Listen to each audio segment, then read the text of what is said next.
Welcome to Sports on the Hill podcast. Hashtag DC Sports Without the Politics with Carol and Robbie on True Radio Network. Thank you, gentlemen.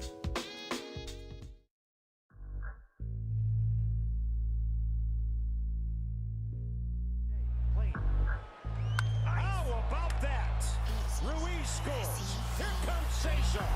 Strong throw home offline into second. C.J. Abrams. Welcome back to San Diego, young man. And the Nats are on top 2-1. What a job, C.J. Abrams right here. Slider before they swung through.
Are you a filmmaker or a it's content creator? Monday night, Sports on the Hill podcast, True Radio Network, CP3 coming to you live from the lab.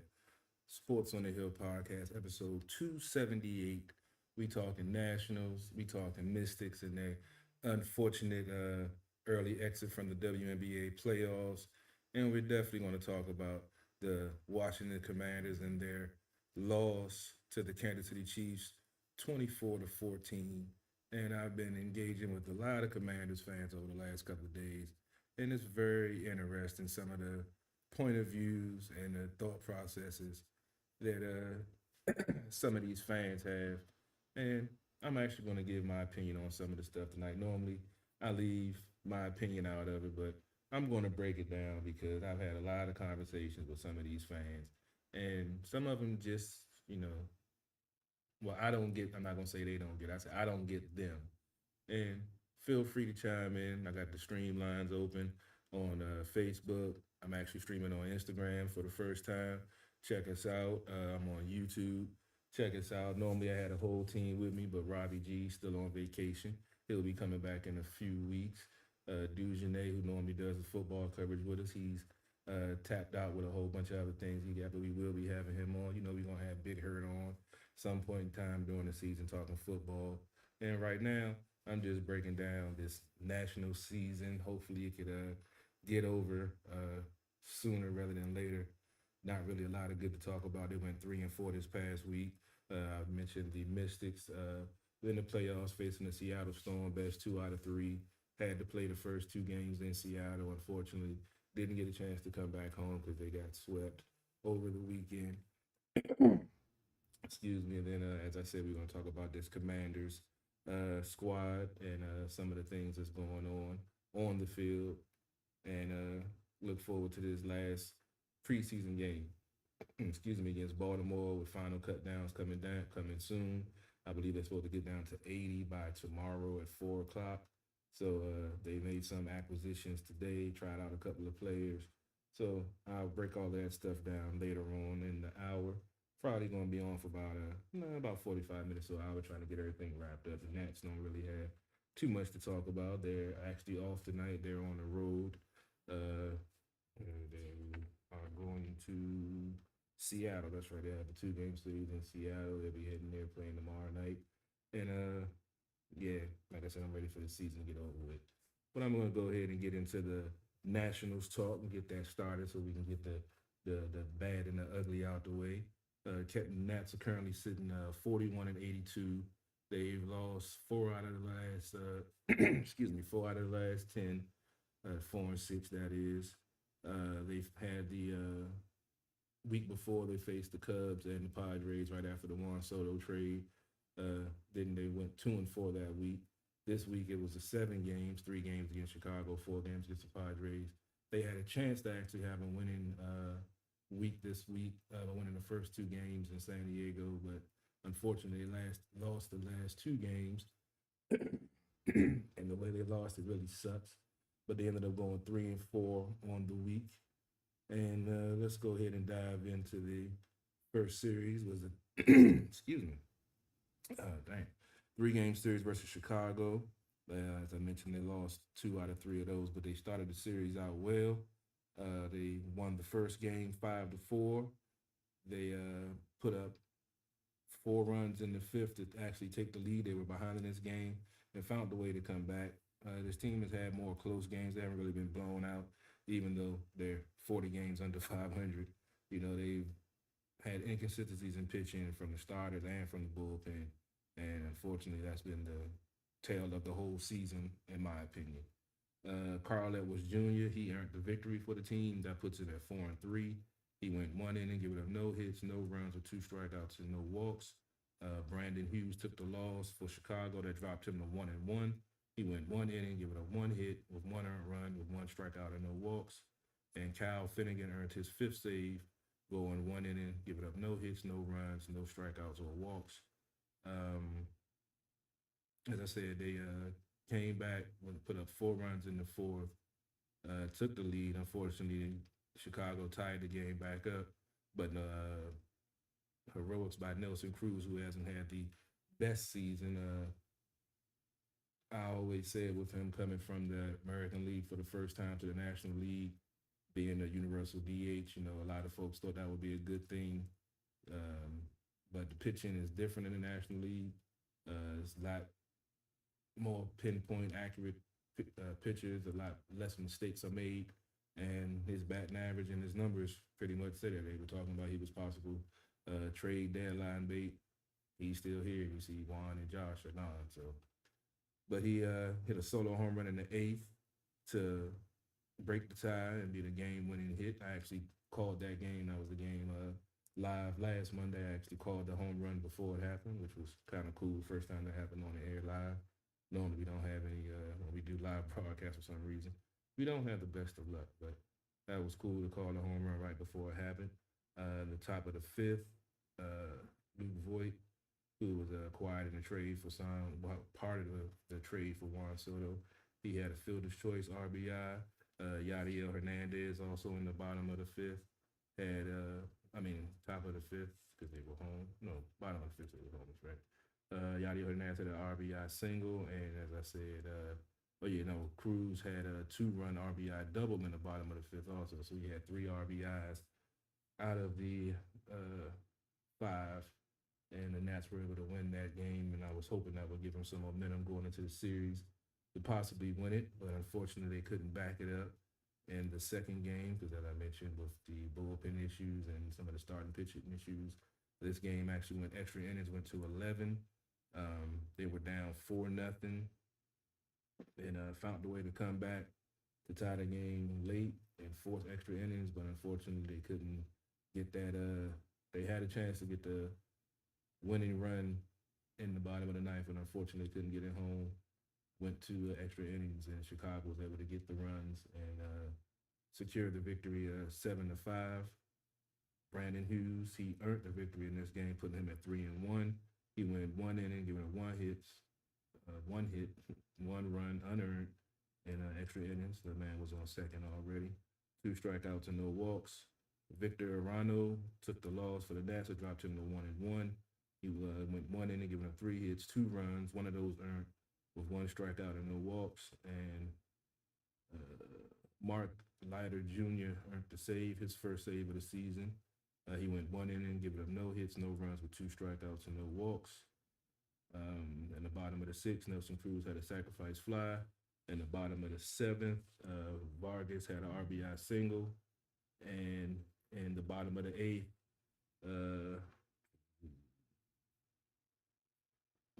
Luke Voigt hit a solo home run, and Lane Thomas hit a solo home run to make it, as I said, to tie the game up. In the bottom of the 8th, they had a chance to get the winning run around in the bottom of the 9th. Unfortunately, couldn't get the score in, and as I said, Chicago ended up winning in extras 7-5. In the last game of the series, Nats was looking for the series victory. Unfortunately, they took the 3-2 loss. And as I said, they've all been close games. They haven't really been getting blown out. It's just been, the pitching issues. You got Patrick Corbin at 4-17 at this point in the season. So, I mean, when that's supposed to be, your go-to guy with Strasburg out, Ross most likely gone, and a lot of young pitchers on the staff. And, it just hasn't been a good 2-3 years for Corbin after he got that ring and signed that contract. It's been, it's been rather bleak. His slider don't slide no more. It just goes out the park on a home run. So, unfortunately, as I say, the pitching is the biggest issue with this team right now, in my opinion. The 3-2 loss, Eric Ullman earned the victory for Chicago. That put him at 1-1. He went 2/3 of an inning, giving up 1 hit, no runs, strikeouts, or walks. Jake McGee took the loss for the Nats. That dropped him to 1-3. He went 2/3 of an inning, giving up 1 hit, 1 run, 2 strikeouts, and no walks. And Rowan Wick earned his 8th save of the season, going 1 inning, giving up no runs, no hits, no strikeouts, and no walks. And good old Yan Gomes, ex-Nat World Series champ, actually had the game-winning RBI single for Chicago, which was stung a little bit more because we could still definitely love to have his back in the lineup, but that was 2-3 years ago. We're in a different phase right now, but you can always love reliving that 2019 season because that's all we can pretty much hang our hat on right there. In the bottom of the 2nd, the Nats actually had a lead in this game. Cesar Hernandez had an RBI single. Bottom of the 6th, Nelson Cruz had a fielder's choice RBI to tie the game at that point. And as I said, the next inning, in the bottom of the 7th, the top of the 7th, Yan Gomes hit an RBI single to take the lead and preserve the lead for the Cubs in the series victory. Won the series 2-1, and they won the game 3-2. Then the Nats traveled to good old San Diego to face Juan Soto, Josh Bell, and the Padres, looking to get, back to the winning ways and get into the playoffs. They're already in the hunt. I believe they're still in the wild card. I have to mention Tatis 80-game suspension, so that's definitely something. Excuse me, that they weren't expecting. He was already injured, coming back from injury, I believe, so he won't be back anytime this season. I believe some carrying over to next season, and they haven't really taken off the way they were hoping they would after the trade deadline and picking up those pieces.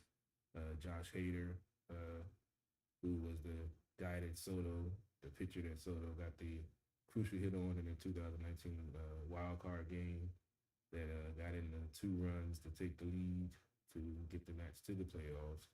He was traded to San Diego, and he's been kind of faltering, and it definitely showed in the 2 games that he got into this game, and then after the games that he got into this one, they actually gave him some time off to try to, gather his thoughts and get things together so that he can get his whatever's missing back so they can get that, like I say, playoff push going. They split 2 out of 4 with the Padres. As I said, they won the first 2 and lost the first 2. Lost the last 2 to the same score, which sucks. 2-1 in both of the last games. And the fact that Josh Bell and Juan Soto were the ones that basically beat the Nats in those last 2 games, that just made it sting a little bit more. But let's not get ahead of ourselves and talk about the bad. Let's talk about the good that happened. The first 2 games of the series that they did win. The first game was a 3-1 victory.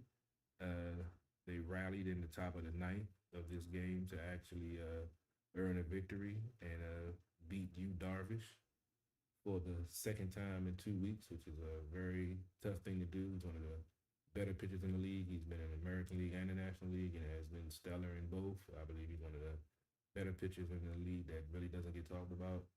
But they were actually able to beat him twice, and Hader actually contributed. He came in and, after Darvish came out and wasn't able to stop the bleeding, so to speak. Carl Edwards Jr. earned a victory. That puts him at 5-3. He went 1 inning, giving up no hits, no runs, no strikeouts or walks. Darvish took the loss. That dropped him to 10-7. He went 8 and third, giving up 5 hits, 3 runs, 6 strikeouts and no walks. And Kyle Finnegan earned his 6th save of the season, going 1 inning, giving up no hits, runs, strikeouts. He had 1 strikeout and no walks. Vargas hit a solo home run in the top of the 3rd. As I mentioned, the game was tied up 1-1. And the top of the 9th, bases loaded. Nelson Cruz walked in a run. Good eye at the plate, and Keibert Ruiz hit a sacrifice fly to get in the 2nd run, or the 3rd run of the game, 2nd run of the inning, and in order to give the Nats the 3-1 victory in the first game of the series. You gotta excuse me for taking my drink, talking about myself, mouth still dry. You know how it is. Second game of the series was very entertaining. Had remnants of that wild card game with the way things ended late in the game. It was a 6-3 victory for the Nationals.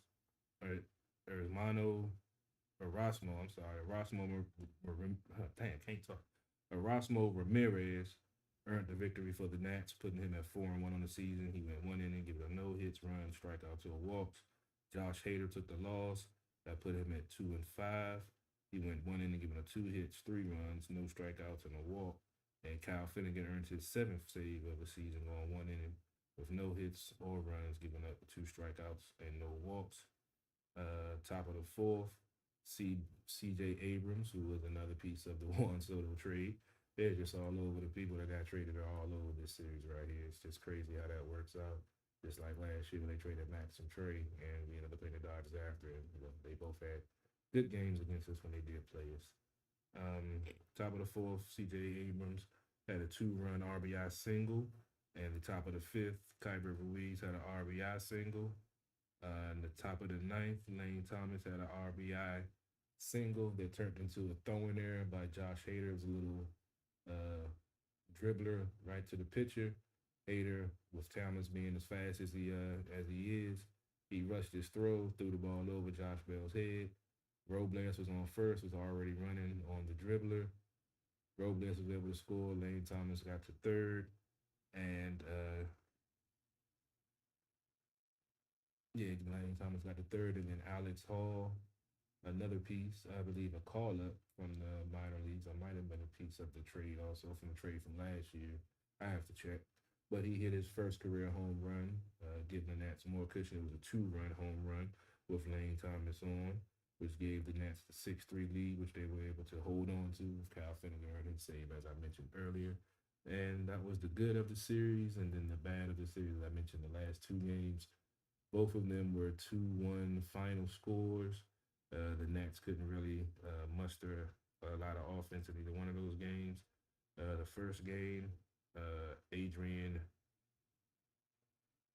Morjan, I guess is how you pronounce it, earned the victory for San Diego. That put him at 3-0. He went 2 innings, giving up 2 hits, no runs, with a strikeout and no walks. Steve Cishek took the loss that dropped him to 1-4. He went 1 inning, giving up 1 hit, 1 run, no strikeouts or walks. And Luis Garcia earned his 3rd save, going 1 inning, giving up 1 hit, no run, strikeouts or walks. Lane Thomas had a solo home run in the top of the 2nd.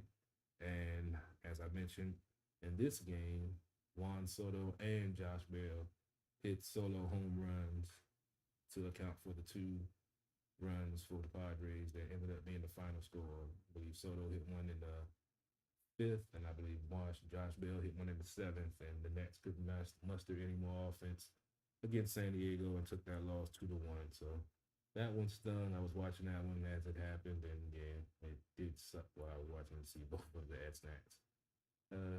Pretty much beat the team with home runs.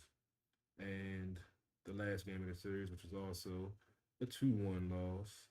This time it was just Josh Bell doing the damage, and Juan Soto was actually on base to score the second run, which beat the Nats 2-1.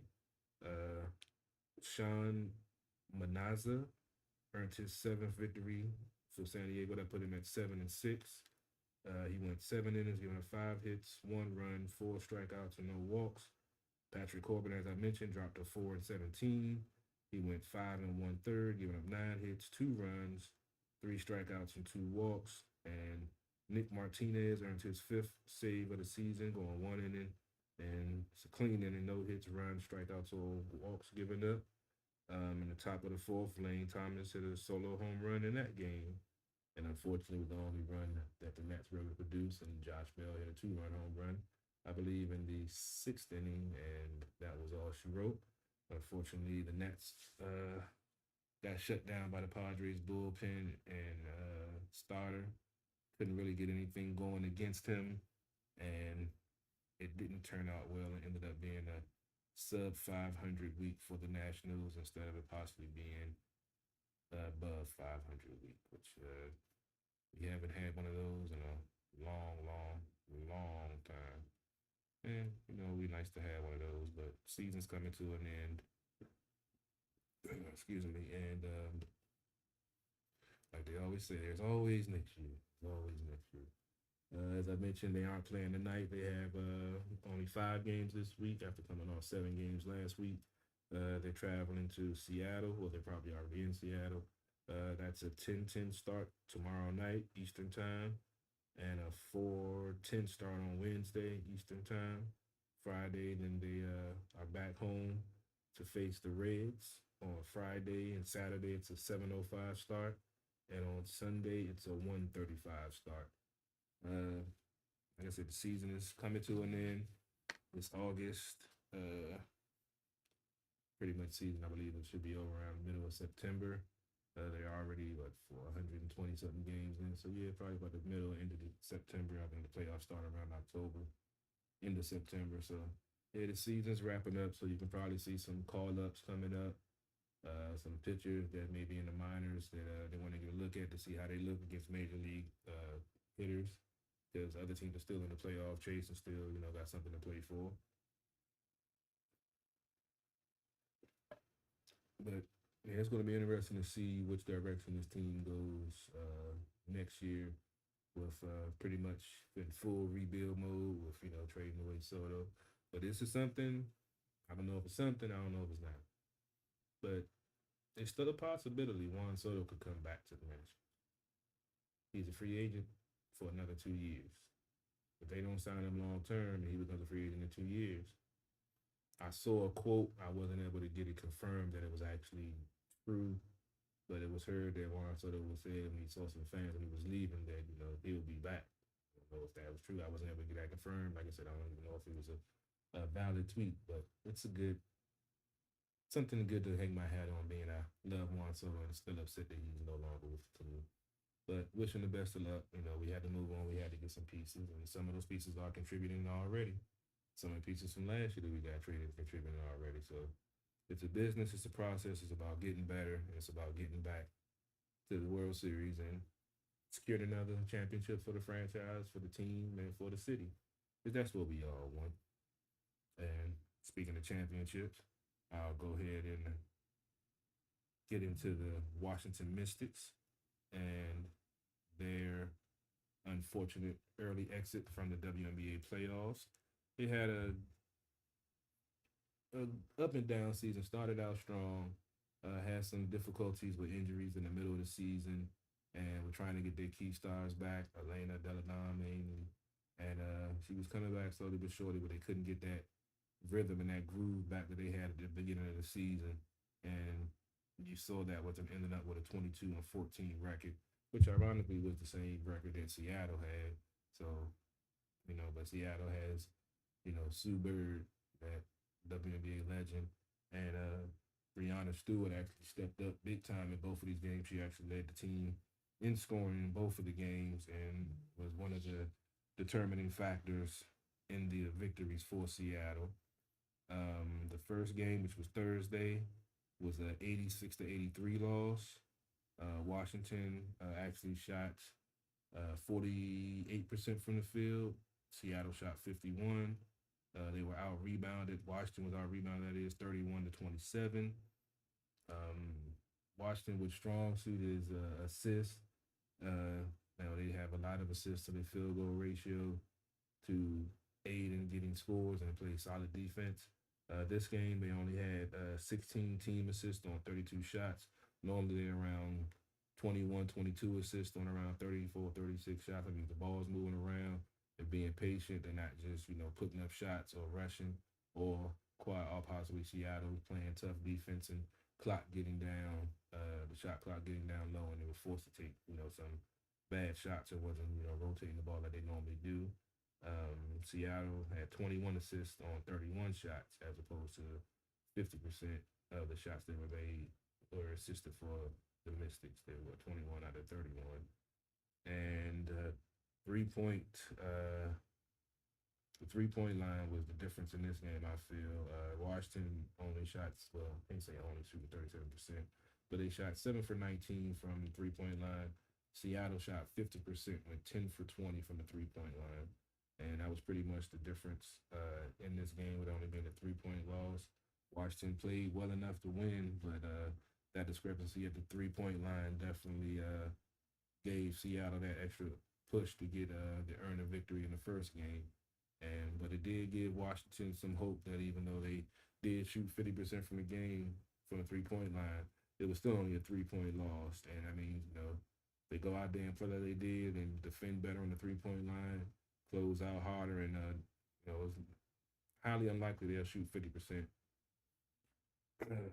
2 games in a row from three-point line. But unfortunately, they found a way to do it, because in the second game unfortunately wasn't even close.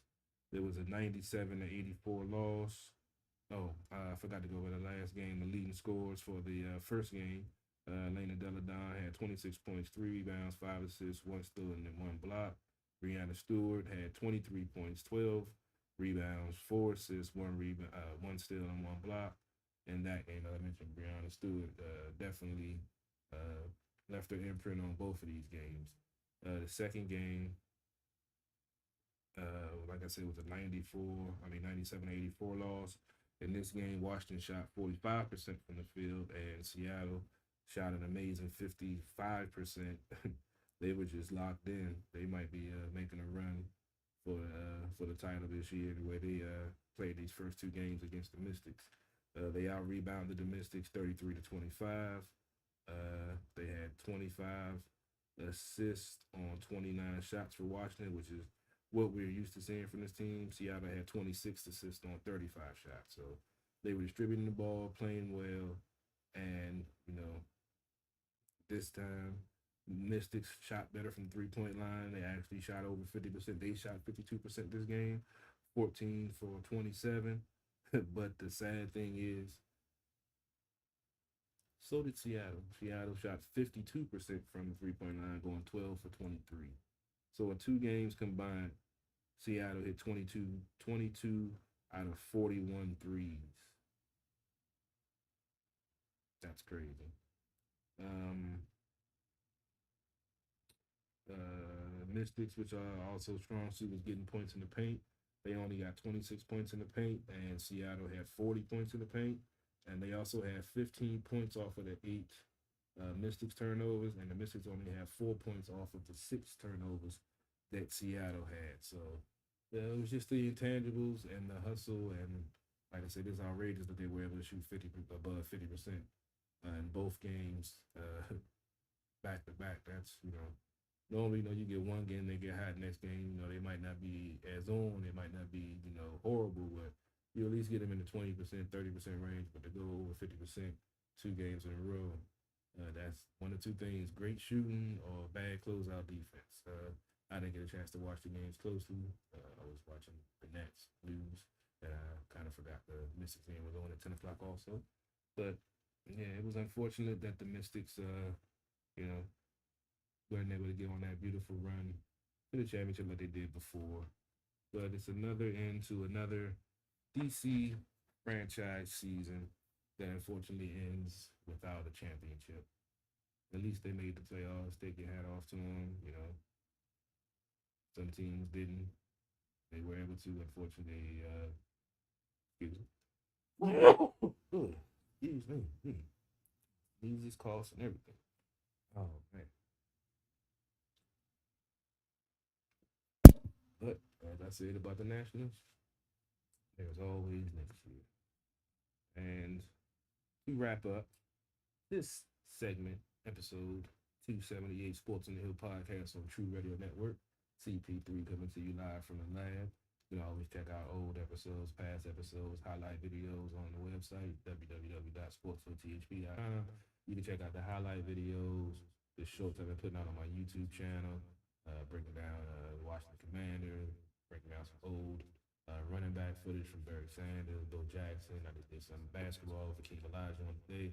So go subscribe to the YouTube channel, www.youtube.com/Carol Porter III. That's with 3 eyes. Go ahead and click the go subscribe and follow.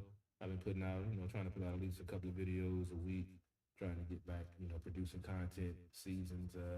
Football season's around the corner, basketball, hockey season. So I got to get that good content out. Bring you that great DC sports about the politics, because that's what we do around here.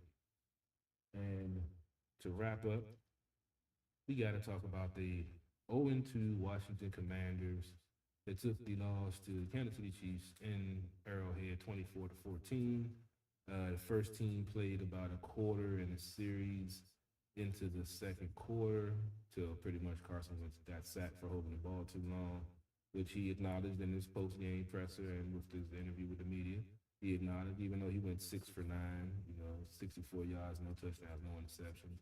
He only missed 6 passes throughout the whole preseason with him playing, because 9 times 10 he won't be in the third game, because that's going to be the game before cut downs and before they decide who's going to make the roster in the final 53.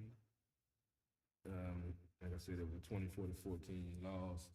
The offense showed some promise. We saw some. They didn't start out as slow.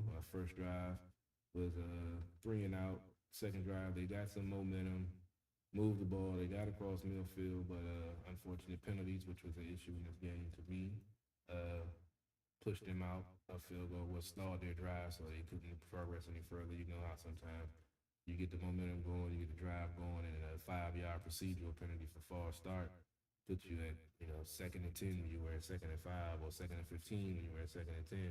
And it throws off the whole chemistry and momentum of the drive.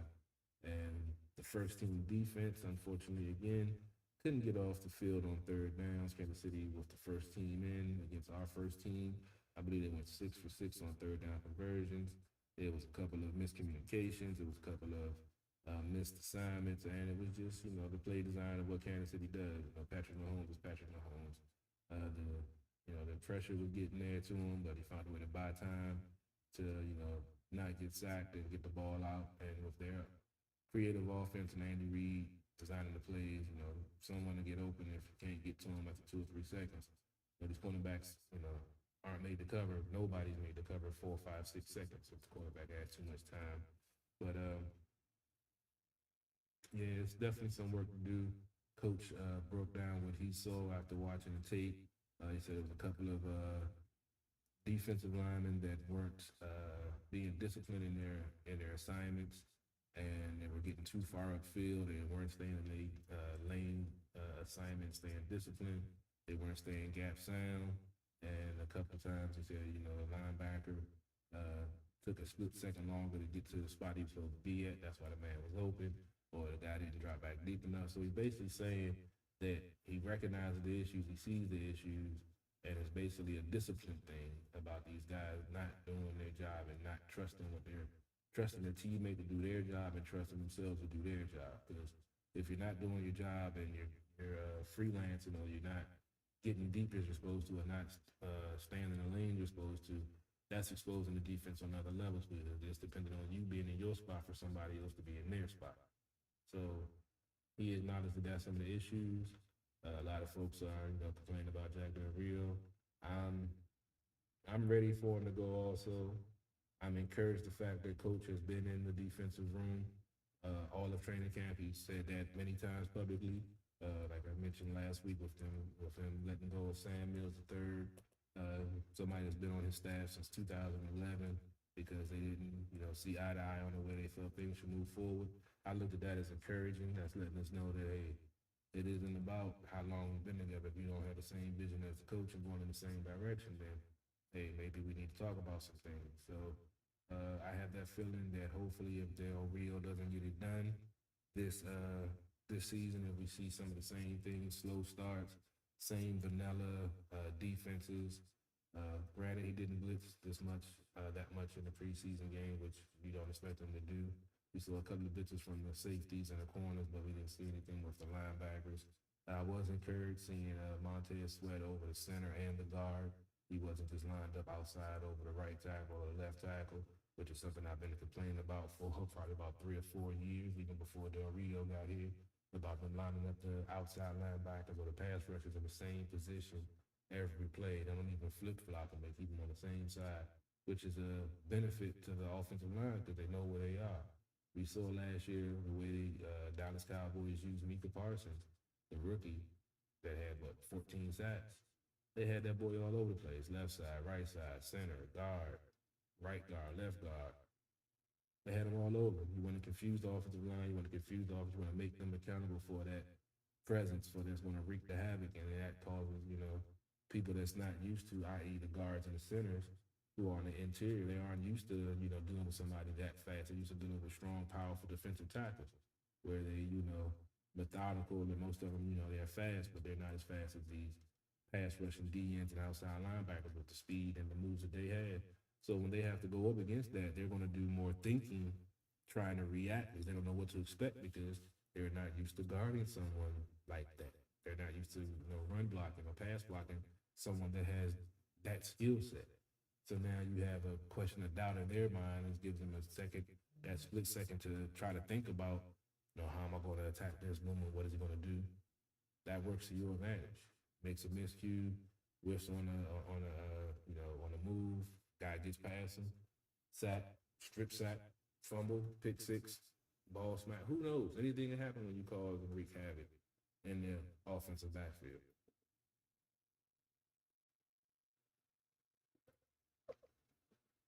All right, let's go over some of these numbers before I go into some more of my critiques of this game.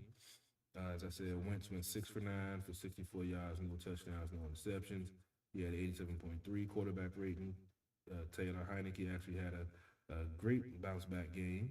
He went 9 for 12, 83 yards and a touchdown. A great touchdown throw to Cam Sims on a 9-yard, I guess you could call that a post route. 2 plays after Cam's, he kind of set Cam up going across the middle with the safety bearing down on him. It was a clean hit. Safety caught him with his shoulder and his chest, knocked the wind out of him, put him out for a play. But like I said, the second play that he came, or the first play that he came back in on, he scored a 9-yard touchdown, tapping his feet into the back of the end zone. He had a nice size advantage over the corner that was covering him. He's 6'5", one of the bigger wide receivers we have. We have, big tight ends, but we don't have any wide receivers over 6'4".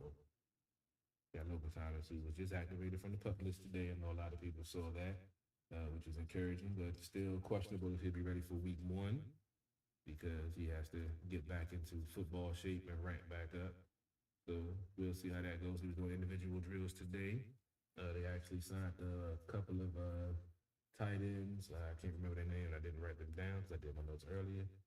One of the tight ends they signed was a tight end from the Rams in their championship run where he had 5 catches for 57 yards in the Super Bowl and had a touchdown catch against the Buccaneers in the divisional game. And they signed another tight end off of waivers. I can't remember his name either. They put a couple of tight ends, Moore. He went on the injured reserve list, and somebody else. Drawing a blank. I should have wrote it down. I thought I did, but apparently I didn't. But you can always check the waiver wire Commanders transaction on their website or on their app. You can see all the transactions. Like I said, tomorrow they have to be down to 80. I believe they're at 85 now. Have to be down to 80 by tomorrow at 4 o'clock. So be on the lookout to see who, might not be no surprises. We'll see. There's always a surprise with this squad. Who knows? And Sam Howell, getting back to the stats, went 10 for 18 with 122 yards and an interception, an unfortunate interception. But a quarterback rating of 53.5. I forgot Taylor Heineke had a 121.2 quarterback rating with that great touchdown and a 9 for 12 performance. Brian Robinson got the start. Word is that he will be the de facto starting running back. Antonio Gibson is still going to be with the team. As I mentioned, Coach Rivera has had 2 starter running backs in the backfield before, DeAndre Williams and Jonathan Stewart. Shout out to, I forgot who sent me reminded me the names. I drew a blank last week. But, and Gibson, we saw in that 22-yard catch and run that he got over the middle.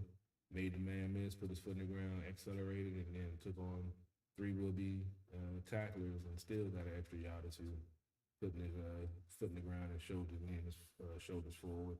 So a lot of folks are, going to throw in the towel or cut him or trade him. The man had 8 fumbles in 2 seasons. And I mentioned last week, go look at some of the greats in 2 seasons, see how many fumbles they had. So he's not, too far gone. He can fix the issue. Behind tight, as he said in the fumble the game last week against Carolina. He kind of let up when he was going to the ground. He didn't continue to hold the ball tight when he felt himself going down. It's like he loosened up on the ball, and that's how I got punched out. And as I said last week, he hadn't fumbled the ball in all of training camp. Is what the offensive line is saying. That was his first fumble. Hopefully his last fumble for a while, if not for the season. That would be a blessing for him and the team. But he's definitely going to be a contributor. Took some kickoff returns, which he has some experience at. He had a return for a touchdown in college at Memphis. And, I think he's going to be a key contributor on this team. A wide receiver that's been catching my eyes, Alex Erickson. Last week he had 55 yards. He had that 40-yard catch and run from Sam Howell. And this past week he had another 20-plus yard reception, making a defender miss and getting free in the secondary. So I kind of like this kid. He can return punts. He had a, impressive, even though he didn't get that many yards last week in Carolina, but he's not an easy man to bring down when he's returning punts. It took like 5 or 6 of the Carolina guys to get him down because he kept on squirming away when they got hands on him. But yeah, it's going to be interesting to see how things fall out in the wide receiver. If they're going to keep 6 or 7. I was hearing 6 at one point. We know Terry, Dotson, Samuels, Sims, Brown, and got like 5 other guys fighting for one spot. Daxon Hill and Alex Erickson, the dude Montez or something. They said he's been having Marco or something. Mitchell. I think it was Mitchell. Said that he's been having a good training camp. He's been standing out. Maybe some of them make it to the practice squad. Who knows? You know how that goes with the waiver wire and folks picking up players that get cut. And that's one of the things that I, have to make a point about with this team. Remember a few years ago on a certain coach, we were cutting players that never saw the day of light on the NFL field again. They'd be at Wendy's or McDonald's flipping burgers. Now we have people that's getting cut that's going to be starters elsewhere. People are coming to our practice squad and taking our players and putting them on their active roster. So you have to look at, okay, they've been hitting better on their draft picks. They've been hitting better on evaluating talent. Like I say, I'm not saying that the team is great and everything is hunky-dory and everything is, they're going to the Super Bowl, yada, yada, yada. I'm just coming from the aspect of, I can report and talk about all the negative stuff and all the negative possibilities of what could happen because of the past and what went down in the past and the so-called Snyder curse and nothing's ever going to be right in this organization. Is a dumpster fire, all of that. I get it. Y'all can do that. That's cool, but that's not how I look at things. Because I look at things from a football aspect. I look at things on the field. All the extracurricular stuff, that means nothing to me. All that does is cause a distraction. You hope your team is strong enough and block that stuff out so it doesn't distract them from doing their job. That's the only issue. The issue with this team has been they can't get out of their own way over the last decades. They're, bad coaching decisions, bad off-field decisions. But in the last 3 years, only off-the-field stuff has been the stuff from the front office with the investigation and all that. I still think a certain owner of the Washington Post is mainly behind this because it's the only outlet that's reporting this stuff. Think about that. There are no other outlets that's breaking these stories. And I'm trying to figure out, in this day and age, if there are 19 accusations against the owner of being inappropriate, and the young ladies don't have a solid timeline or date or time that this happened. There are no pictures, there are no video. In this day and age of internet, there would normally be some type of digital evidence. Talk about Urban Meyer and Jay Gruden getting caught in compromising positions. That stuff was on the air the next day. Urban Meyer was on the same day. So, not saying it didn't happen. I'm just saying it's a lot of politics going on involved. A lot of folks don't understand and don't see, that don't talk to the people or know the people that, some of us with our organization know. So I'm looking at the 3 years that Ron has been here now. Won 14 games in 2 years, won the division's first year, which kind of was a gift and a curse because I set him up for failure last year with a first-place schedule because this team was not a first-place team. And we saw that, but they still managed to win 7 games with all the injuries, difficult schedule, the dysfunction of the distractions of the outside stuff, and they still were able to win 7 games. People call me a homer. I even had one dude call me Captain Commander because I don't have anything bad to say about the team. I mean, I can, but why when I got everybody else in the DC sports media doing that? Why do I need to talk about that when everybody else is? I'm going to look at the other side of it. Okay, yeah. Things could go badly and it could be the same as it was before, but we have a different coach, has a different mentality, has a different, front office. Like I said, the development of talent is better. The judging of talent is better. So now it's just about the team doing better on the field, which is the year to do it. Year 3 is crucial for him, the franchise, the organization, and the players. So instead of being all negative in the beginning of the season, in the preseason, when you're supposed to make mistakes and when you're supposed to have issues and try to fix them, why can't we wait until we at least get halfway through this? Can't we at least wait until we play a real down and a real game before we talk about the team is trash and they're going to be last in the division and yada, yada, yada. If you don't like what's going on with the organization, there's a team 20, 30 miles right up the road. If you're not happy, if you say the team sucks, the owner sucks, he needs to sell the team, and you know it's not going to happen, why are you on social media complaining constantly? Like, it's the abused spouse syndrome. Get out the relationship. It's time to go. You're getting, no satisfaction with just being your team. I'm not happy that the team hasn't won and has had the issues that it's had, but I'm not going to carry the 20-plus years of baggage when they're making changes. They're making progress. Things are moving in the right direction. It might not be at the speed of some fans that they want, and some fans have unrealistic expectations. And then you get upset at the team because they don't meet your expectations that aren't realistic. And then you're talking trash about the team. Oh, they suck. They ain't a curse. Worst stadium in the league. Yeah. That has nothing to do with on the field. So I could care less about it. When you bring that topic to a discussion we're having about sports, I'm going to shut you down. Like I said, I've been engaging with some of the fans, and some of them get upset because they say I talk down to them or insult them. I'm like, because you're speaking opinion. I'm hitting you back with the discussion. I'm putting facts and X's and O's and what's what, and you're putting your opinion out there like that's fact. I'm like, no. Go back and look at the tape. Just like I say, the myth of the storied franchise. This franchise was never storied. We had a good 10-year stretch from 82 to 92. Well, I say a great 10-year stretch, winning 3 Super Bowls in 10 years. But other than that, this is a 500 franchise.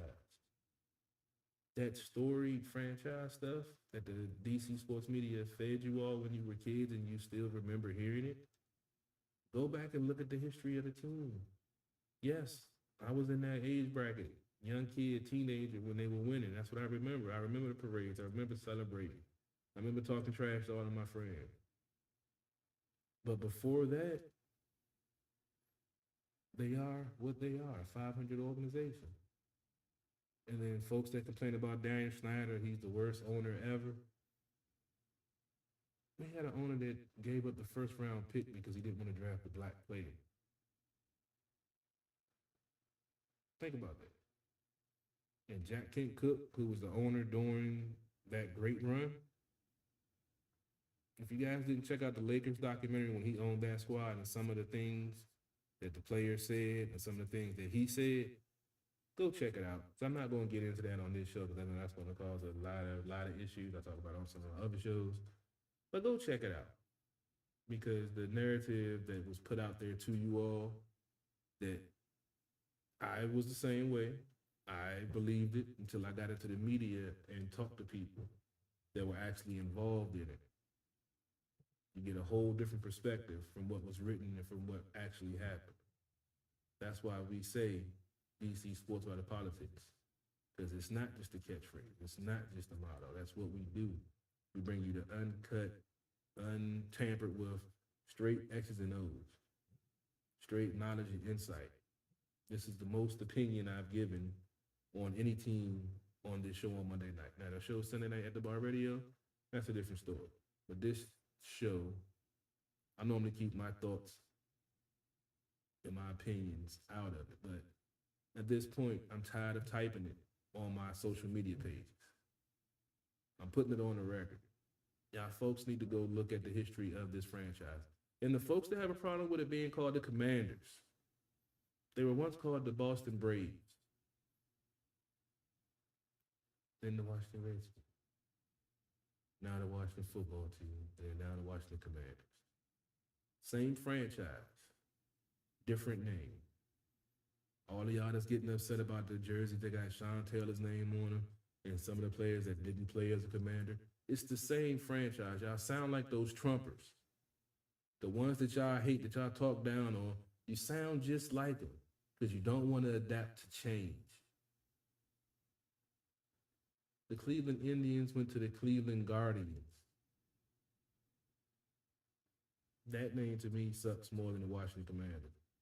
But you don't hear nobody from Cleveland complaining about it. You don't hear nobody from Cleveland talking about, oh, I'm going to continue to call them the Indians because that's what I raised on and that's what I know, and it's all political. They adapted to change. And that's what some of these folks need to do. Life isn't always about things going your way or things staying the same. Things change in life, just like in sports. So move on or roll on. It's not going back to Redskins. I would have loved to stay the Washington football team. I was cool with that. I don't care about it being called the Commanders because they start winning and get a championship, nobody's going to care about the name. Nobody's going to care about the fight song. They're just going to care about talking trash that their team won the Super Bowl. Simple as that. And that's all I have to say about that. Getting back to the game, get back to the stats, which I said I was about to do. Washington had 22 first downs. Kansas City had 20. Washington went a terrible 3 for 10 on third downs, 30%. Kansas City went 9 for 15. As I mentioned, 6 for 6 on the first 2 drives with the starters in. 69 rush yards for Washington, 63 for Kansas City. 249 yards passing for Washington, 251 passing for Kansas City. Penalties, as I mentioned, 7 penalties for 75 yards for Washington and 550 yards for Kansas City. I got to go back to that William Jackson's supposed pass interference call. I didn't see any pass interference. I talked to Jujune before the show. He didn't see any pass interference on it. So, yeah, I didn't think that was pass interference also. I think that was just a bailout call because it was a false start on the offense. False start on the offense. And they were just trying to offset because there was a third down. That should have been punt team. But unfortunately, that offsetting play led to a 3rd and 10 completion for Kansas City, which extended their drive and got them a touchdown on that drive. As I mentioned, 3rd downs on offense and defense. The offense took a little while to get going on 3rd down. Defense, same thing.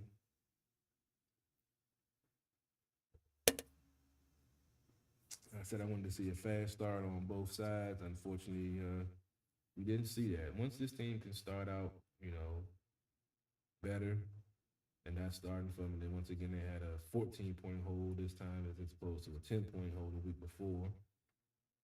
If they can start faster and get some consistency, at least put the field position, which they did on the first drive of this game. But you want to get points. If not field goals, touchdowns definitely. If not touchdowns, field goals at least. That should be the mentality on every drive for the offense. The O-line played well, especially with them being depleted as they were. Sadiq Charles stepped in nicely. Cosme actually was playing guard. Chase Roulier got into the game on limited snap count after him coming off the pup list last week. The offensive line looked pretty good. They kept the quarterbacks clean. Had the one sack, the Wentz that he gave up, as I mentioned, when he held the ball too long. He should have hit his check down, but he didn't, which knocked him out of field goal range and getting points. He definitely brought that up in his post game. D-line. I got to go back and look at the game again because they were close a lot on sacks. Mahomes knows how to buy time. He has a sidearm that he can, extend the play long enough to get the ball out before the pressure gets there. But they were getting, some decent pressure. They were containing for the most part. He wasn't breaking the pocket and getting long scrambles or anything. So they were containing. They were staying, in their lane assignments, but they sometimes getting too far upfield and not staying in gap secure and gap lane assignment. They were getting too far upfield, and where they vacated is basically where he ended up going to buy himself time to extend the play, to complete the play. Because, he looked pretty good out there. Definitely still some, always room for improvement. As I mentioned, they tried out a couple of defensive tackles the last couple of days. So you might be seeing another addition with subtraction, with like I said, the players getting cut on Tuesday.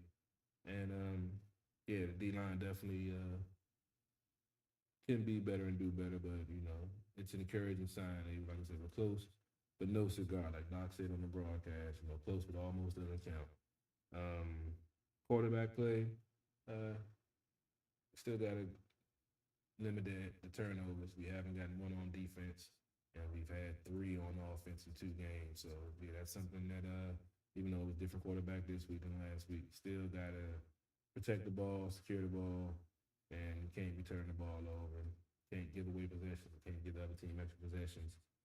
And the quarterbacks, I feel like they're definitely grasping the playbook. Taylor's been in it for a while now. He's definitely, like I said, I like Taylor. It's just his arm was a little bit stronger. He could be a quarterback, and he was a little bit, I can't even say a little bit taller. His balls get, batted when he throws them time. He didn't have one this game, but he had 2 last week, which one of them led to an interception. Didn't have any this week, and like I said, he looked pretty good. He only had 3 misses and, led him on the touchdown drive. So I like Taylor. It's just, he has the want, he has the hustle, he has the grit, all of those intangibles you want. Just his arm strength is just a little bit lacking. If his arm was a little bit stronger, and, he can force the ball down the field a little bit better, more accurately, and he could be a starter in the NFL. Carson, everyone was talking about his inaccuracy and him having issues. I haven't seen it. He's been pretty accurate on the field, when it counts. He acknowledges his mistakes that he made and how crucial it was to get sacked on that play and, basically take, a field goal opportunity off the board for the team. It would have been a 51-yard attempt, but, an attempt is an attempt. The kicker needs some practice too. And Sam Howell, he's still, learning. He had the one mistake on the interception, but he looked good for the most part. Scrambled, when he needed to, pushed the ball down the field. He got a strong arm. Like I said, Howell to me is a strong arm Taylor Heineke. He's mobile. He has the hustle. He buy time with his feet, but he has a cannon also. He's not the tallest guy, but like I said, I feel like he definitely could be an X factor for this team in a couple of years once he grasps the playbook, soaks it all in, and gets more comfortable with the NFL. He could be, you never know. I ain't saying he's gonna be the franchise quarterback, but we've had stranger things happen in Washington, especially when it comes to the quarterback room. Wide receivers, I'm happy with the depth. As I mentioned, Alex Erickson. I like the speed and the game-breaking ability that they have. The question is Scott Turner going to put them in a position to be successful and to win? Because that's what it all comes down to, getting the ball to the playmakers in their hand and space and let them do what they do.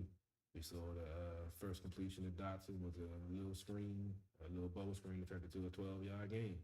So, those are the things that this team can do, with some of the talent they have on the outside and the speed they have on the outside. They have one of the fastest wide receiver cores in the league. And then you throw in Antonio Gibson, another 4.3 guy.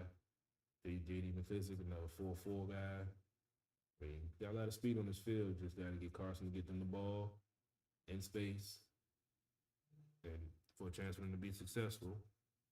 And you never know what could happen. Tight ends, we really can't talk about because they only had two healthy ones. John Bates, Cole Turner, who was draft pick this year. John Bates, who played some last year when Thomas was out. As I mentioned, Thomas is on the pup squad, off the pup list now. So he's, in the process of getting ramped up. So he'll probably be, it's questionable if he'll be ready for week 1. So we'll see how that plays out.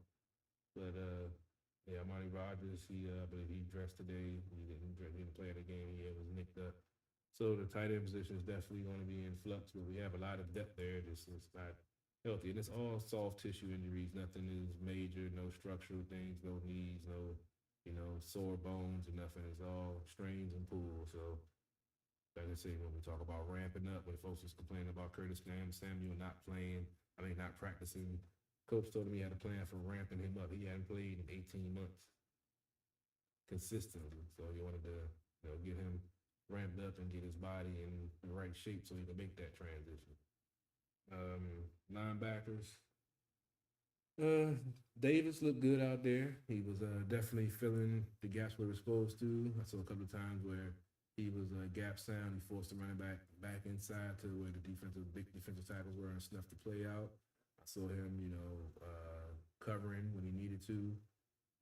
But Kansas City's offense is Kansas City's offense. So no matter who you got out there, wide receivers, tight ends, running backs, they all are fast. They all can catch and they all can make moves in open space.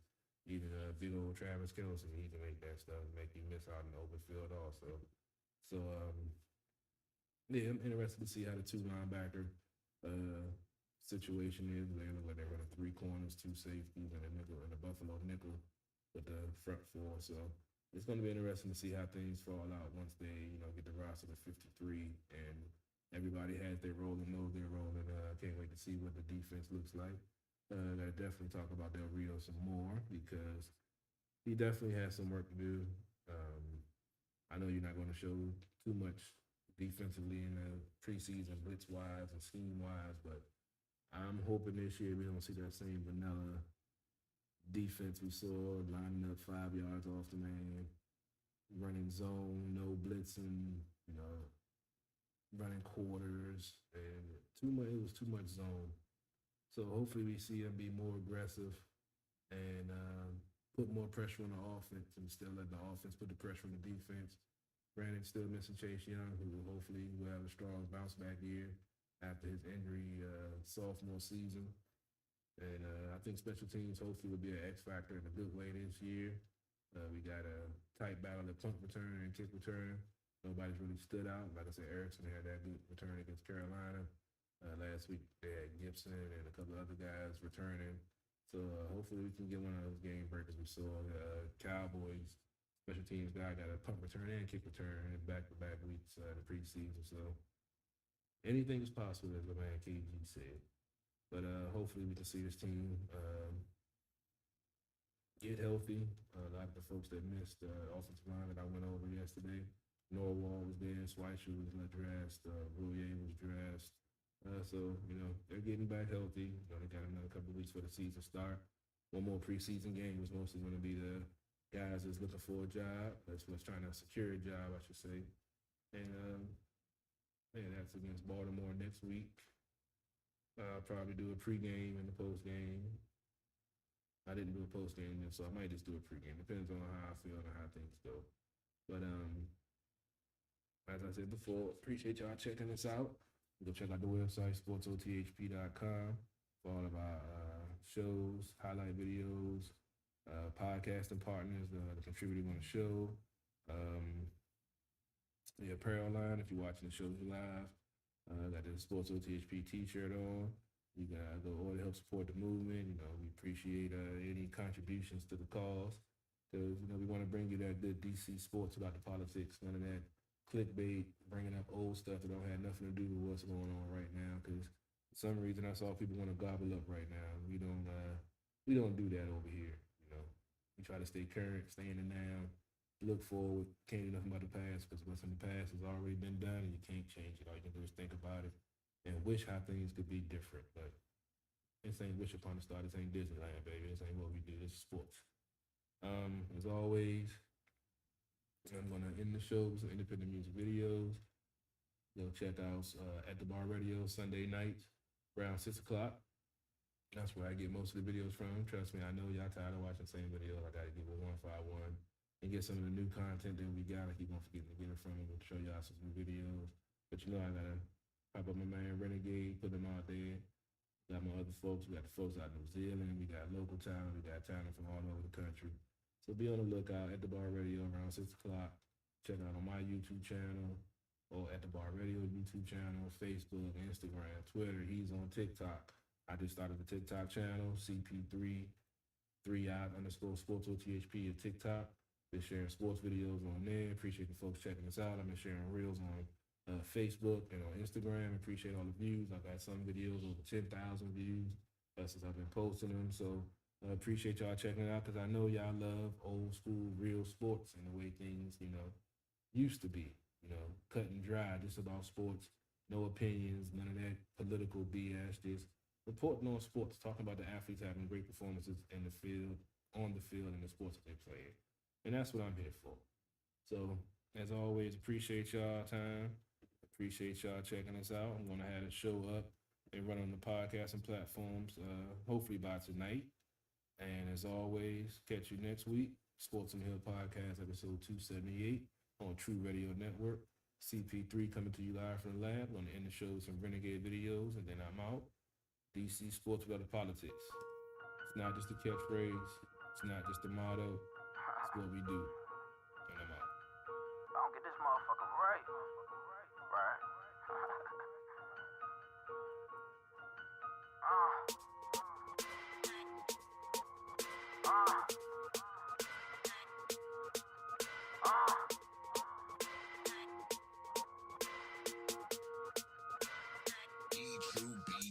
If you ain't a boss, switch your position. They hating me on the low. I cannot listen. I pack your bag if you tripping. I got me your superstition that you been looking for ways. Get me up off this mission. My grandma told me, boy, watch what you pitching. You stay safe at the base and not what you whipping. They just all in my business. Scotty knows just what a pippin'. Flow like I be rapping. Tiptoeing J's when I'm riffing. They say I be hot, but I think I'm sizzling. Surgically put on the clinic. Spit it out just to a dentist.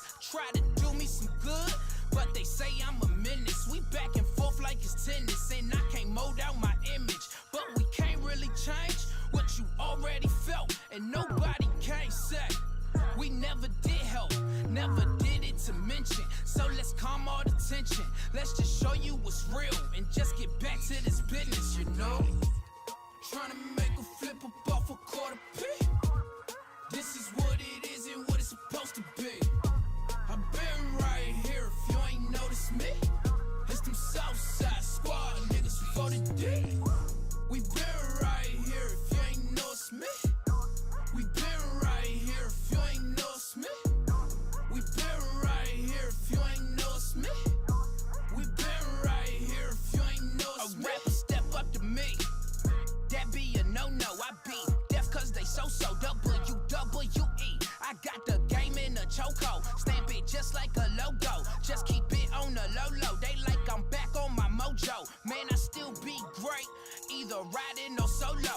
Used to bag up them Cinco's just to make back that Ocho. Going into OT when I was loving that Coco. Spit it all on some promo. I'm talking tables and photos. Dying for what I love.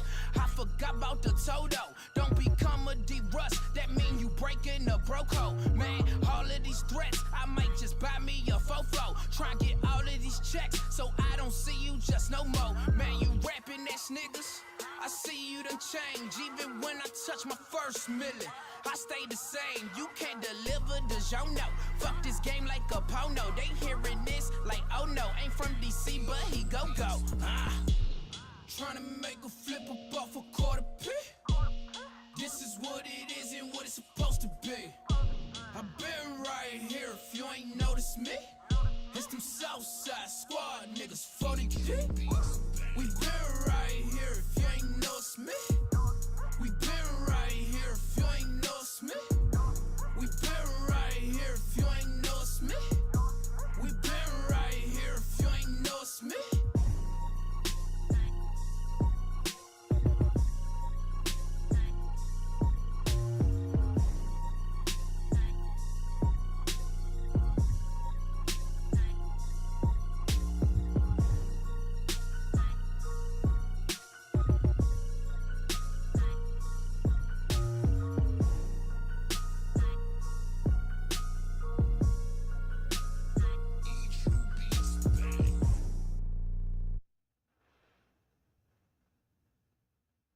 Crank it up, Pedro.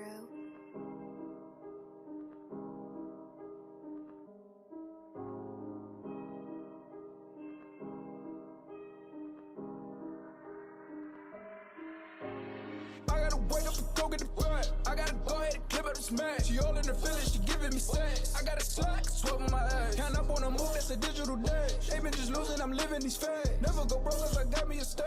I could never ever live in the past. I gotta wake up and go get the bread. I gotta go ahead and clip up this man. She all in her feelings, she giving me sex. I got a slack, sweat on my ass. Count up on the move, that's a digital day. They been just losing, I'm living these fads. Never go broke cause I got me a stage. I could never ever live in the past. But I dish it like I give it and go. Counting money while I chill at the stove. How I deliver, I've been at the dough. It's up to you how business will go. That 36 I get for the look. Count it up, no feelings will show. Spend so much, gotta get it some more. When they hands out, I just give them a no. How they always talking about me, but a nigga stand out. Watch out how you really walk up to me, that's a man down. All these niggas got these drums with them like a band now. I've been doing what I want, that's what you can't doubt.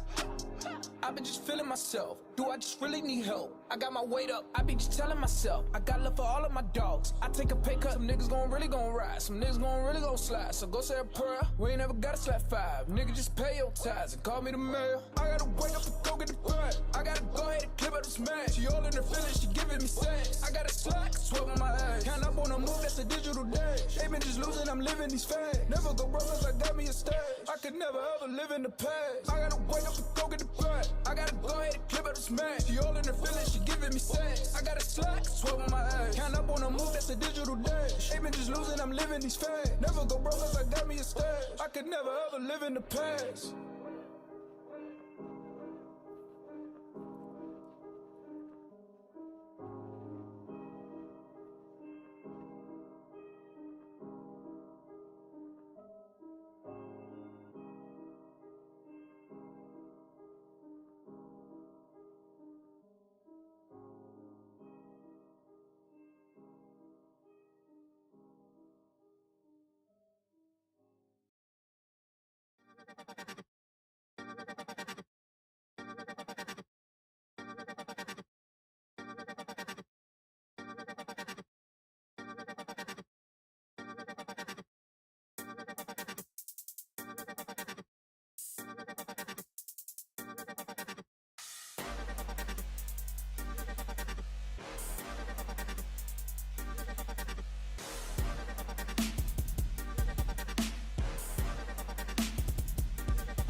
Live from the lab. Many can copy us, but none can duplicate us. DJ Jules.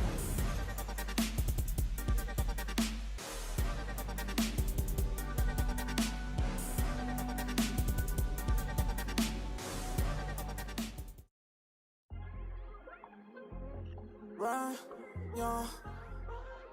That boy Peace, crazy. No.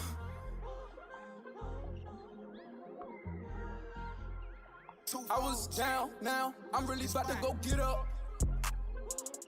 10 rounds, now that nigga can't get up.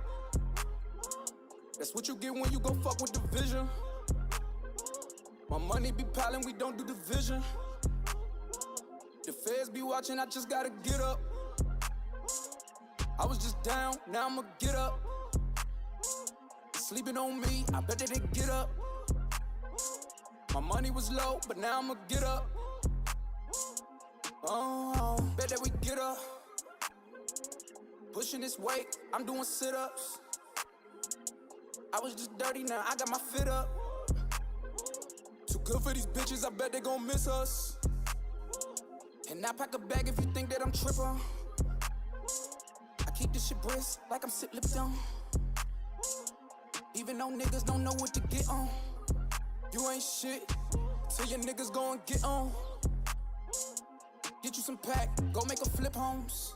Yeah, I'm stuck in my bad ways. Niggas always being burnt out, so I dip them all in the ashtray. I don't understand these niggas that just always talking about, yeah, they past ways. I don't understand these bitches always comparing me to they past days. I give a fuck about you, you give a fuck about me. I just be rapping for money, you be rapping for free. Feel like that I rap like a god, the reason they call me a G. I'm against all of these odds, niggas ain't fucking with me. Never know worries of Kuna Matata. They say that I'm hot cause the devil with Prada. I'm Soulja Boy first and these niggas gon' follow. Catching no feelings, you catching these hollows. Ride with Rodriguez like I fuck with Rollo. Ain't got no time when I see this Movado. Bet that bitch shine like I'm in Monte Carlo. Looking at me like I done hit the lotto. Counting your last days, get hit up. Talking that trash, hey, on Twitter. Your bitch, she be bad, yeah, I'm with her. When she see me, her face be lit up. Boy, better go ahead and mind your business. I don't go back and forth like tenor. Run this game, I don't get no finna. But we bout to get up. 10 rounds, now that nigga can't get up. That's what you get when you go fuck with the vision. My money be piling, we don't do division. The feds be watching, I just gotta get up. I was just down, now I'ma get up. Sleeping on me, I bet that they get up. My money was low, but now I'ma get up. Oh.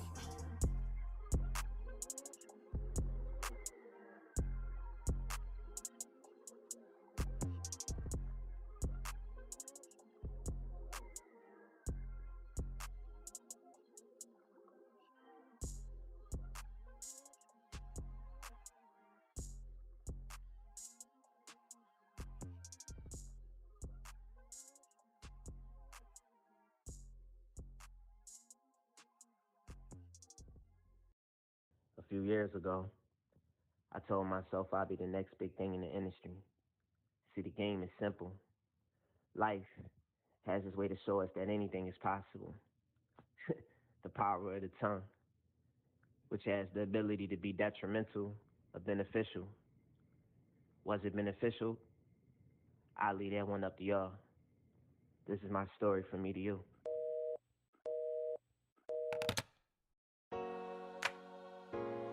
If you're listening to this song right now, I'm speaking specifically to you. I want to give you my testimony and tell you a little bit about myself, if you don't mind.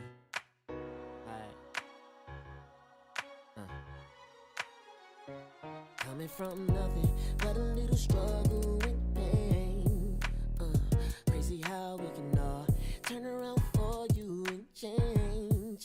I done seen a lot of things in the street, wrong danger to me. Hustling with them niggas that was no good for me, but I never gave up. 10 toes prayed up. Thinking about the nights when the opposition got sprayed up. Trying to see a sunny day, all I get is rainy days. Screaming free my dogs and the loved ones who ain't here today. Yeah, I miss you. Wanna kiss you. Wanna hug you and hold you, won't forget you. All my life I've been misunderstood. Just a little nigga trying to get up out the hood. And this thing we call poverty, but that's all inside of me. Used to cry myself to sleep, but strong I gotta be. Now I'm on TV, I done made it out the street. Troubled child turned the streams to reality. See, I knew that I would get there all along. Listen to the words of the song. This is my story from me to you. All I wanna do is just give you my truth. All I really want, promise to keep this just between me and you. Just between me and you, yeah. And you can do anything, just believe in your dreams will come true. Who would've thought that we would come up like we did? Running around on Upland Street, man, I never forget. They told us we was bad, always getting in some shit. Breaking windows from throwing rocks, but we was just being kids. And smoking at the park, coming in after dark. Rolling with them, thug niggas, reckless with no heart. Sexing on them, hood rats addicted from the start. Trapping and catching cases, ghetto life is so hard. Coming from a broken home, left me all alone. Neglected as a child with nothing to call my own. But now that I'm good, now that I'm paid, I'm shining, everything is okay. This is my story from me to you. All I wanna do is just give you my truth. I'm giving you my truth, will you hear me? Promise to keep this just between me and you. Don't you tell nobody, no. And you can do anything. Just believe in your dreams will come true. So yeah, this is a to B conversation. And with great faith, you can see your way out of anything.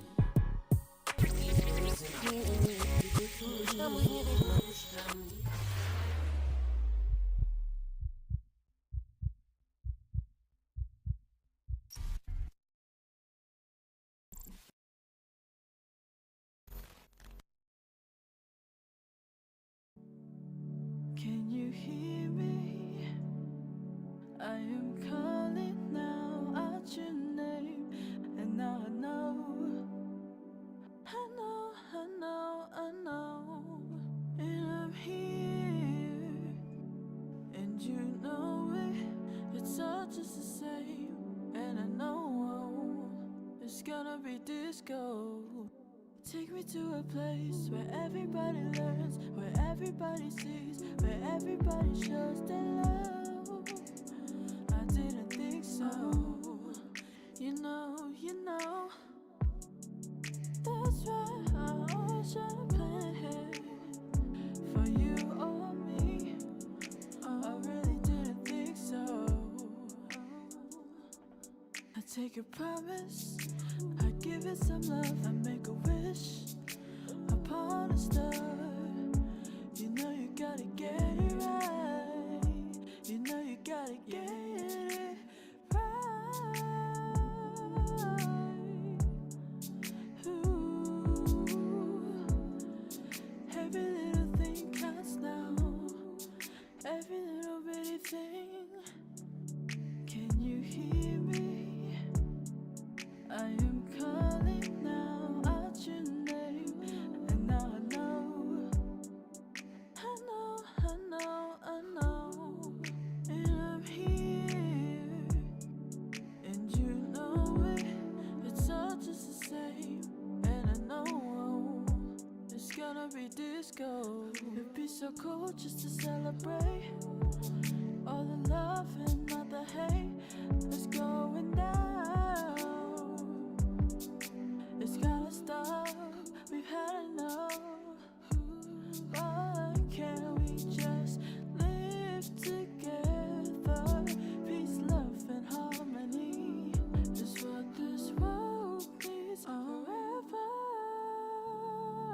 Can you hear me? I am calling now out your name, and now I know,